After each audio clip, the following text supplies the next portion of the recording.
Also YouTube channel நேயர்களுக்கு வணக்கம். Like பண்ணுங்க, ஷேர் பண்ணுங்க, சப்ஸ்கிரைப் பண்ணுங்க. திருமணத்தில் இணையக்கூடாத ராசிகள். நண்பர்களுக்கும் பொதுநலமின் அன்பான வணக்கம். இன்றைய பதிவில் திருமணத்தில் இணையக்கூடாத ராசிகள். இணையக்கூடாத ராசியுடன் சேர்ந்தால் என்ன நிகழும் என்பதை பற்றி விரிவாக பார்க்கலாம். திருமணத்தில் 10 பொருத்தம் சரியாக அமைந்தால் தான் தம்பதியினரின் வாழ்க்கை சிறப்பாக அமையும் என்பது வழக்கம். திருமணத்தில் பொதுவாக நட்சத்திர பொருத்தம், கிரக பொருத்தம் பார்த்து திருமணம் முடிப்பது நல்லது. சரி, வாங்க நண்பர்களே, இப்போது எந்த ராசிகள் இணைந்து திருமணம் செய்யக்கூடாது என்பதை பற்றி முழுமையாக படித்து தெரிந்து கொள்ளுவோம். இணையக்கூடாத ராசிகள். சிம்மம், கன்னி ராசி. காலசக்கரத்தின் 5ஆம் வீடான சிம்ம ராசியும் காலசக்கரங்களின் 6ஆம் வீடு என்று கூறும் கன்னி ராசியும் திருமண வாழ்க்கையில் இணையக்கூடாது. சிம்மம் மற்றும் கன்னி ராசிக்காரர்களின் வாழ்க்கையானது ஆரம்ப காலத்தில் நன்றாக இருக்கும். சிறிது நாளடைவு காலங்களில் சிம்ம ராசியின் ஆதிக்கம் அதிகமாக தொடங்கிவிடும். இதனால் தம்பதியினருக்கு உறவில் பல இன்னல்கள் ஏற்படக்கூடும். மேலும் கன்னி ராசியில் இருந்து சிம்மம் 12ஆம் வீடாக வருவதால் திருமண தம்பதியினர் திருமணம் ஆகியும் பிரிந்து வாழும் நிலை ஏற்பட்டுவிடும். மீனம், சிம்மம் ராசி. காலசக்கரத்தின் 12ஆம் வீடான மீன ராசியும் காலசக்கரங்களின் 5ஆம் வீடு சிம்ம ராசியும் இணையக்கூடாத ராசிகள் ஆகும். சிம்ம ராசியில் இருந்து மீனம் 8ஆம் வீடாக வருவதால் திருமண வாழ்வில் எப்போதும் ஒரு கஷ்டமான நிலை இருந்து கொண்டே இருக்கும். இந்த ராசிக்காரர்கள் இணைந்து திருமணம் செய்து கொண்டால் திருமண வாழ்வில் ஆரம்ப காலம் சந்தோஷமாக இருக்கும். சிறிது காலத்திலே தம்பதியினருக்கு வாழ்வில் பிரிவு வரக்கூடும். மேஷம், விருச்சிகம் ராசி.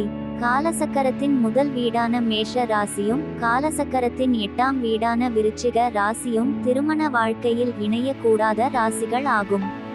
விருச்சிக ராசியில் இருந்து மேஷ ராசியானது 6ஆம் வீட்டிலும், மேஷ ராசியில் இருந்து விருச்சிக ராசி 8ஆம் வீட்டிலும் உள்ளது. இந்த 2 ராசிகளும் வாழ்வில் இணைந்தால் தம்பதியின் இடையில் புரிந்து கொள்ளும் நிலை ஏற்படாது. மேஷம் என்றாலே ஏமாற்றம் செய்யும் குணத்தினை உடைய ராசி என்று கூறுகிறார்கள்.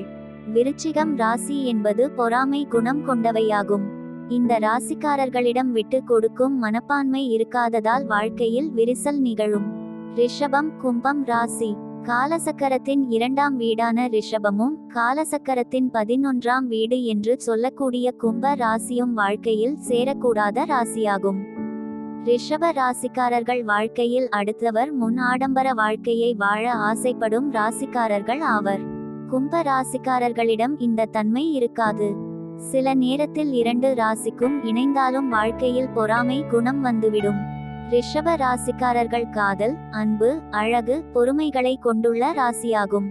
கும்ப ராசியானது எதிர்பாராத செயல்களை செய்வதால் இந்த 2 ராசிகளும் இணையக்கூடாத ராசிகள் ஆகும். சிம்மம், ரிஷபம் ராசி. காலசக்கரத்தின் 5ஆம் வீடான சிம்ம ராசியும் காலசக்கரத்தின் 2ஆம் வீடான ரிஷபமும் ஒன்று சேரக்கூடாத ராசிகள் ஆகும். இந்த 2 ராசிக்காரர்களும் உடல் மற்றும் மனதளவில் ஒரே மாதிரியான நிலையை உடையவர்கள்.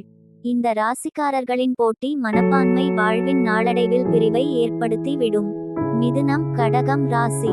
காலசக்கரத்தின் 3ஆம் வீடான மிதுன ராசியும் காலசக்கரத்தின் 4ஆம் வீடான கடக ராசியும் திருமண வாழ்வில் சேரக்கூடாத ராசியாகும்.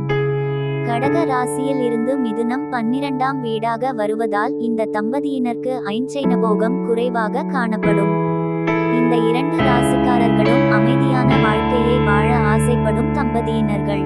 மிதுன ராசியினர் எப்போதும் பொறுமை குணத்தினை உடையவர்கள். ஆனால் கடக ராசிக்காரர்கள் மிதுன ராசிக்காரர்களிடம் அதிக அன்பினை செலுத்தினால் வாழ்வில் எந்த சங்கடமும் ஏற்பட வாய்ப்பு இருக்காது. தனுசு, மகரம் ராசி. காலசக்கரத்தின் 9ஆம் வீடான தனுசு ராசியும் காலசக்கரத்தின் 10ஆம் வீடான மகர ராசியும் ஒன்றாக இணையக்கூடாத ராசியாகும். ஒன்று சேர்ந்தால் வாழ்வில் 2 பேருக்கும் பிடிப்புகள் இருக்காது. தனுசு ராசிக்காரர்கள் எப்போதும் பத்தியினை உடையவர்கள். மகர ராசிக்காரர்கள் எப்போதும் உழைப்பினை கொண்டவர்களாய் இருப்பார்கள். மேலும் மகரத்திற்கு தனுசு ராசியானது 12ஆம் வீடாக வருவதால் தமது வாழ்விற்கு தேவையான அனைத்தையும் தானாகவே தேடிக்கொள்வார்கள். முக்கியமாக 2 தம்பதியினருக்கும் வாழ்வில் அன்பு அந்யோன்யம் இருக்காது. இதனால் இருவருக்கும் இடையில் நிறைய பிரச்சனைகள் வரும். கன்னி மிதுனம் ராசி. காலசக்கரத்தின் 6ஆம் வீடான கன்னி ராசியும் காலசக்கரத்தின் 3ஆம் வீடான மிதுனமும் வாழ்க்கையில் சேர்ந்தால் குடும்பத்தில் எப்போதும் சங்கடங்கள் ஏற்பட்டு கொண்டே இருக்கும்.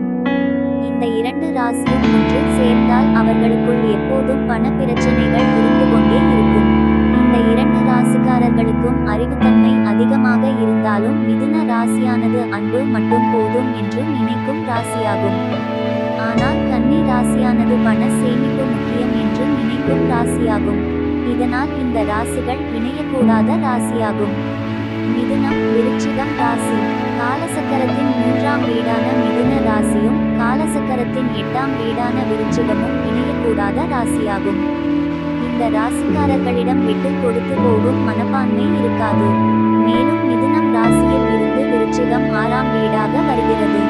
விருச்சிகம் ராசியில் இருந்து மிதுனம் 8ஆம் வீடாக வருவதால் இந்த 2 ராசிக்காரர்களும் எந்த ஒரு விஷயத்தினையும் நேரடியாக கூறாமல் மனதுக்குள் வைத்துக் கொள்ளும் குணமுடையவர்கள். இந்த ராசிக்காரர்கள் மனம் விட்டு பேசாமல் இருப்பதால் வாழ்வில் நிறைய பிரச்சனைகள் ஏற்படும். கும்பம் கடகம் ராசி.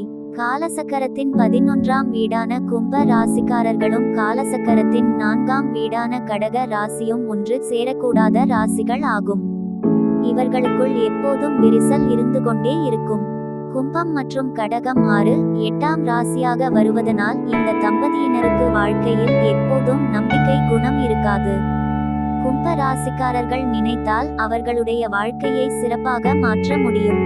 துலாம் மீனம் ராசி.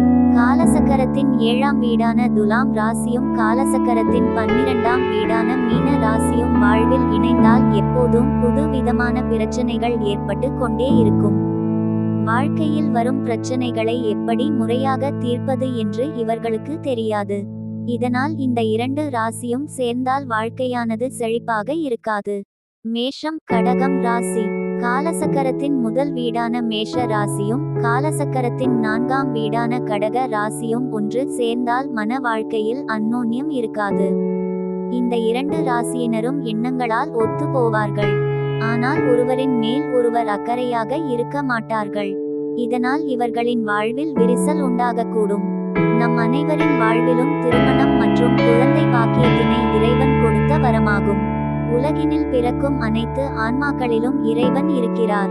நமது வாழ்க்கையில் கிடைக்கும் அனைத்து விஷயங்களும் நாம் செய்து வந்த நன்மை தீமை அடிப்படையிலே இறைவன் நமக்கு கொடுக்கிறார். இதனால் வாழும் காலத்தில் அனைவரும் சந்தோஷமாக இருக்க வேண்டும்.